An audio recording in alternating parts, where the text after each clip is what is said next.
Mamlakat iqtisodiyotining rivojlanishi, xalq turmush darajasining muttasil o'sib borishi barcha sohalar qatorida chorvachilikni yanada tezroq yuksaltirish vazifasini birinchi o'ringa qo'ymoqda. Xalqimizning chorvachilik mahsulotlariga bo'lgan ehtiyojini qondirish, bozorlarda go'sht, sut, tuxum, baliq va boshqa mahsulotlar serobligi oziq-ovqat xavfsizligini ta'minlashdagi muhim jihatlardan biridir.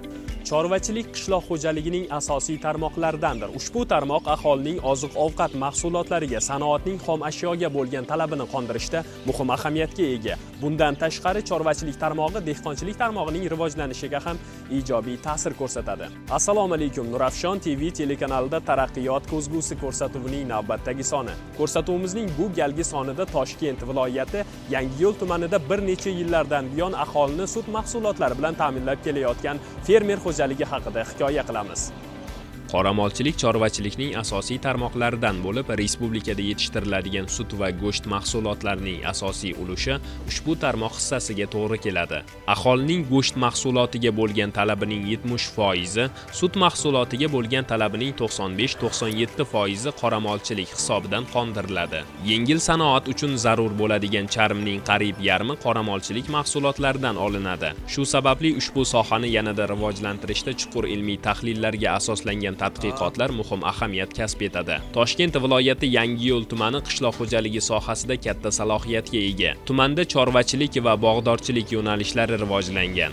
Hudud chorvachilikning qoramolchilik, yilqichilik, parrandachilik hamda baliqchilik kabi tarmoqlari uchun keng imkoniyatlarga ega. Xususan Jasmin Fayzli chorva fermer xo'jaligi 2012-yildan buyon bozorlarimizga sut va sut mahsulotlari yetkazib berishda faolligi bilan ajralib turadi.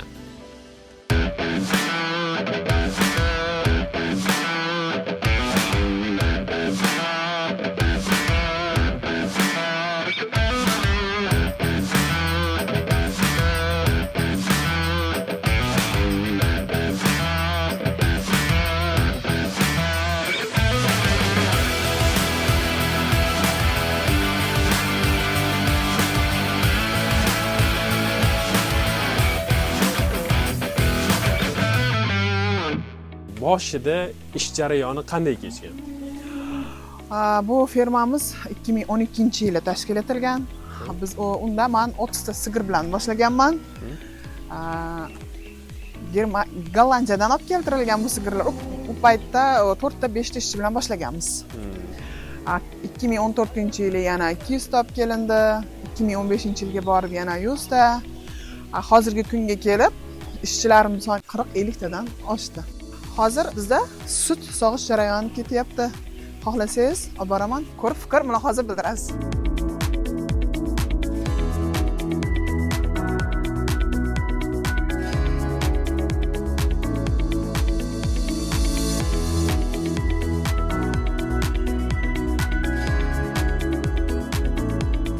Soqqan sutimiz bu yoqqa kelib tushadi.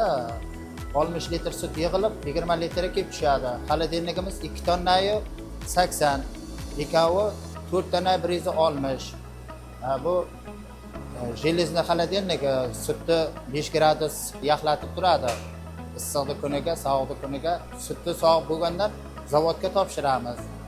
Xolodilnikda parraklari bu sutni aylantirib yaxlatib turish uchun. Bu xolodilnikimiz 2 tonna 100 ketadi. Bular Turkiyadan chiqqan xolodilniklar. Shu maxsus o'zi keltirilgan. Kundalik hayotda barcha sevib iste'mol qiladigan sut juda murakkab tarkibga ega bo'lgan, insonga zarur oziqa mahsulotlaridan biri hisoblanadi. Uning tarkibida 13% gacha quruq to'yimli moddalar, shu jumladan inson organizmi uchun zarur bo'lgan oqsil, yog', qand, mineral tuzlar va vitaminlar mavjud. Hozirgi davrda sutning tarkibida 250 xilga yaqin biokimyoviy moddalarning borligi aniqlangan va sut yog'ida 140 turdagi yog' kislotalari mavjud. Sut tarkibidagi ayrim to'yimli moddalar tabiatda boshqa mahsulotlar tarkibida uchramaydi va qaytarilmaydi. Shu bilan bir qatorda sigir sutining tarkibida inson organizmi uchun kerakli bo'lgan bir qator biologik faol moddalar ham mavjud. Sutning tarkibidagi bu moddalarni ko'p va kam bo'lishi bir qator omillarga, shu jumladan sigirning zoti, tirik vazni, sut berish davrining muddati, ratsion asosida boqilishiga, sigirlarning yoshiga, tashqi muhitning harorat darajasiga va boshqa shu kabi bir qator omillarga bog'liq. Fermer xo'jaligimizda 550 bosh mol bor. 550 bosh.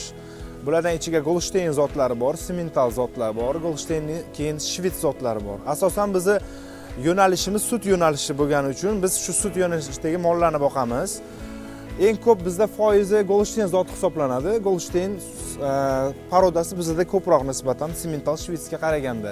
Mana hozir mana shu joy stanok deyiladi, ya'ni mollarni mana shu yerga olib kirib, kerakli muolajalarini qilamiz. Misol yemadigan bo'lsa, mana shu yerga olib kirib, burniga halqalar taqamiz. Ya'ni kapelnsa og'ir nima kapelnsalar bo'lsa, mana shu yerda yirtilgan, ishib ketgan joylarni mana shu yerda oldingi, orqangi oyoqlar ko'rinadi. Stanoklar bor mana. Mana shularga qo'yib, oldingi oyog'ini ya'ni ko'tariladi, mana qilib oyoqlari keladi. Hamma sharoitlar bor, mana ishlarimiz mana shunda.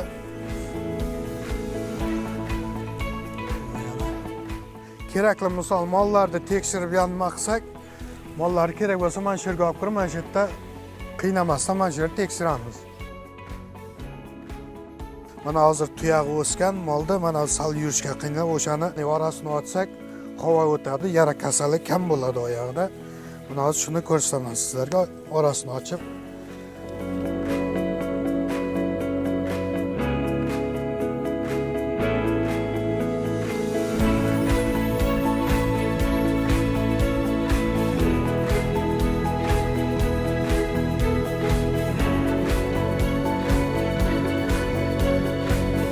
Mana hozir mana yerda bolgarga qilsak, bu go'shiga tegib ketishi mumkin. O'shaning uchun mana bor asboblarimiz, o'shanlardan foydalanib, nima go'shtlarni olib tashlaymiz. Ya'ni lishni go'shtlarini.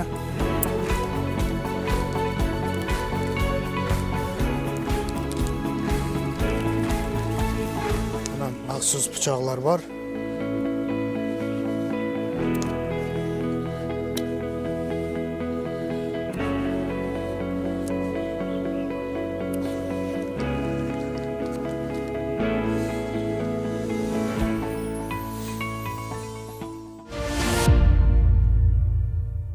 Sog'in sigirlardan belgilangan miqdorda sifatli sut sog'ib olish uchun ularning ozuqa ratsioniga katta e'tibor berish kerak. Har bir xo'jalikda har xil ozuqalarni qayta ishlash, ularni maydalab aralashtirib, yakka ko'rinishda berishni tashkil etish, yetishtirilgan ozuqalarning chorvachilik mahsulotlari uchun chiqitisiz sarflanishini, ularning sifatini oshirishni ta'minlaydi. Sut va go'sht ishlab chiqarish samaradorligini ham oshiradi.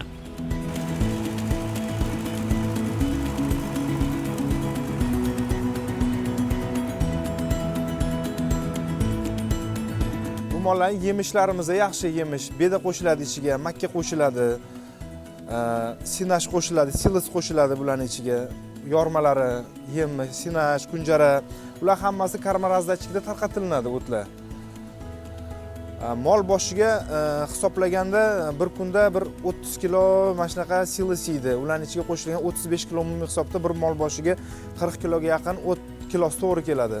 Bulardan tashqari bizda yemishlarga oshqovoq qo'shiladi, sabzi qo'shilinadi. Yozgi kunlari kelganda tarvuz, qovunlar beriladi. Umuman unda olib qarasangiz, vitamin mollarning organizmiga tabiiy yo'l bilan beriladi bizga. Sun'iy vitaminlar emas, tabiiy yo'l bilan oshqovoq, lavlagi, sabzi, bular uzluksiz tarzda hozir shunaqa payt beriladi.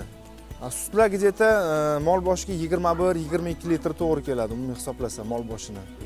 Mollarning suvi uzluksiz suv molni oxirida turadi har doim. Bu mana idishimizda o'zi suvi to'ldiradi, to'lgandan keyin populog o'zi yopadi suvi. Kamayganda yana ishlayveradi. Shunaqa bu suv sistemasi bir kishi ovora bo'lib yurish shart emas bunga. O'zi avtomatik ishlayveradi suv to'ldirib, har doim suv.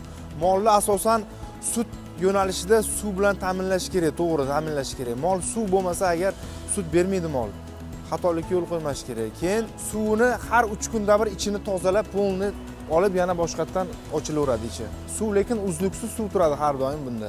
Ma'lumot o'rnida 2024-yilning yanvar-iyun oylarida Toshkent viloyatida chorvachilik mahsulotlarining yetishtirish hajmi 10.915,7 milliard so'mni yoki 2023-yilning mos davriga nisbatan 103,8% ni tashkil qildi. Yetishtirilgan qishloq xo'jaligi mahsulotlarining umumiy hajmida chorvachilik mahsulotlarining ulushi 66,8% ga to'g'ri keldi.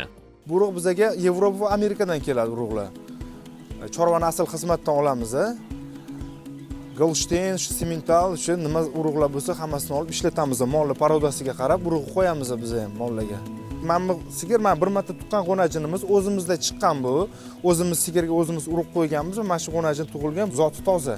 Sigirlarimiz bor, 7 tagacha tuqqan sigirlar bor, 6 tagacha tuqqan sigirlar bor. Yaxshisi o'sha chetdan kelgan sigirlar edi. Ulardan endi urug' ko'paytirib, bu hammasi o'sha qolgan mollarimizni o'sha o'zimizdan kelib chiqqan bo'lyapti bu mollarni. O'zimiz suni urug'lantirib, mana shu darajaga yetdik. Bundan tashqari biza 550 bosh molimiz bo'lsa, bundan tashqari g'onajin ferma, g'onajin buzoqlarimiz sutdan chiqqandan keyin g'onajin fermaga ketadi, buqalarimiz bo'rdoqiga ketadi. G'onajinlar u yoqda 6 oylik bo'g'oz bo'lganda yana bu yoqqa qaytib keladi g'onajinlar, o'zimizdan chiqqan g'onajinlar hammasi. Bu mashina qilib aylanaveradi mollar. Buzoqlar ketadi, g'onajin bo'lib keladi, buqalar ketadi, bo'rdoqiga ketadi ular. Bo'g'oz bo'lib yana qaytib kelaveradi bu yoqqa. Viloyatimizda 6645 ta fermer xo'jaliklari faoliyat ko'rsatmoqda. Shundan 1166 tasi paxta g'allachilik, 186 tasi g'allachilik, 1918 tasi bog'dorchilik, 821 tasi uzumchilik, 663 tasi bog'dorchilik va poliz ekinlari, 779 tasi bog'dorchilik, g'allachilik, 865 tasi chorvachilik, 15 tasi ipakchilik, 4 tasi parrandachilik, 167 tasi baliqchilik, 4 tasi asalarichilik va 57 tasi boshqa yo'nalish ixtisoslashgan. Bu mana shu navesi tegidagi ikkita qator mollarimiz, mana 1, 2 va orqadagi 3-qator bor. Bu mollar bo'g'oz mollar hisoblanadi. Bazamiz faqat bo'g'oz mollar turadigan joy. Narigi taraflari sog'om mollar. Bu mollar ham karmleniyasi, ya'ni ozuqasi har xil bo'linadi mollarga. Tug'ishi yaqin qolgan mollar fresh gruppa, ya'ni bularga ozuqa kuchaytirib beriladi. Sutdan chiqarilgan mollarniki sal kamroq beriladi ozuqasi nisbatan bularga qaraganda. Chunki bular tuqqandan keyin o'sha energiya, kitoz kasalliklari bo'lmasligi uchun bularga qo'shib beramiz, qo'shimcha ozuqa bularga. Ya'ni tug'ishga quvvat yig'ish uchun mollarga beriladi. Bu fresh gruppa hisoblanadi. Bu suxastoy gruppamiz hisoblanadi. Bu mollarni sutdan chiqarguncha, misol uchun 6,5 oylikda sutdan chiqaradigan bo'lsak biz, 6,5 oylikka to'lgandan keyin bular somonga, quruq yemga o'tkaziladi, ya'ni suti quritilinib, keyin bular suxastoy mana o't gruppaga o'tkazilinadi. Burnidagi nima deyishingiz mumkin? Burnidagi bu mollar boshqa mollarni sutini emib qo'yadi. Mana sigir 40 litr, 30 litr sut beradigan bo'lsa, bu sigir sutini emib qo'yish, ya'ni emmaslik uchun burniga taqiladigan maxsus taqilgich bu.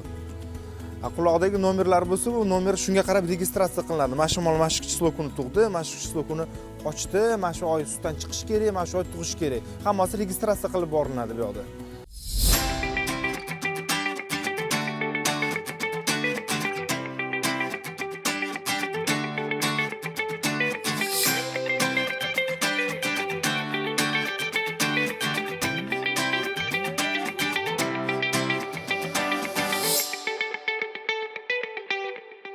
Mana hozirda bular tug'ilish jarayonidan hozirgacha bular e'tibor qilinadi, muntazam o'z vaqtida qaraladi. Tug'ilgandan so'ng bularni olib kirib sirazi o'g'iz sutidan to'ydirib beriladi. Keyingi kunlardan boshlab har biri 2 litrdan 3 mahal ichiladi. Keyin bular 3 oy davomida bular xuddi shu tarzda qaraladi. 3 oydan so'ng bular sutdan chiqib katta yoshga o'tiladi. Shunda sut berish jarayoni to'xtatiladi. 3 oy davomigacha bular mana xuddi mana bunday tarzda bular yem yeb, asta-sekinlik bilan bular o'rganadi. Mana bu yerda kamikormasi bor, makka uni bor yormadan. Bular kam-kamdan yeb, u o'rganishadi. Bular keyin katta yoshga o'tgandan keyin 3 oydan keyin bular katta safga qo'shiladi.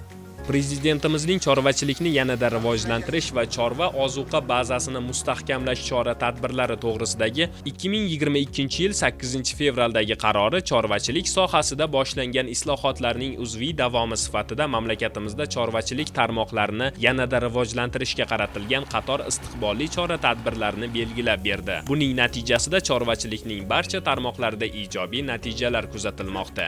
Mana fermamiz bilan ham tanishib chiqdinglar. Bizda bitta asosan sog'in sigirlarimiz, boshqa hududlarda ham, yana yoqda ham sigirlar, buqalarimiz bor. Ular asosan go'sht ishlab chiqarish, yetkazib berish qo'ylarimiz bor. Kelajakda bir yana nimamiz turibdi? Rejamiz quritilgan mevalar, sabzavotlar, piyoz, pomidor, например, o'shalarni quritib, qadoqlab bozorlarga kirib borish.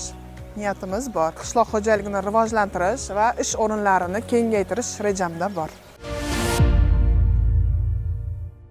Mamlakatimizda aholining chorvachilik mahsulotlariga bo'lgan ehtiyojini qondirish, bozorlarda go'sht, sut, tuxum va baliq kabi mahsulotlarni ko'paytirishga ustuvor vazifalar sifatida yondashilmoqda. Shunday ekan, chorvachilikni, xususan qoramolchilikni rivojlantirishga alohida e'tibor qaratish zarur.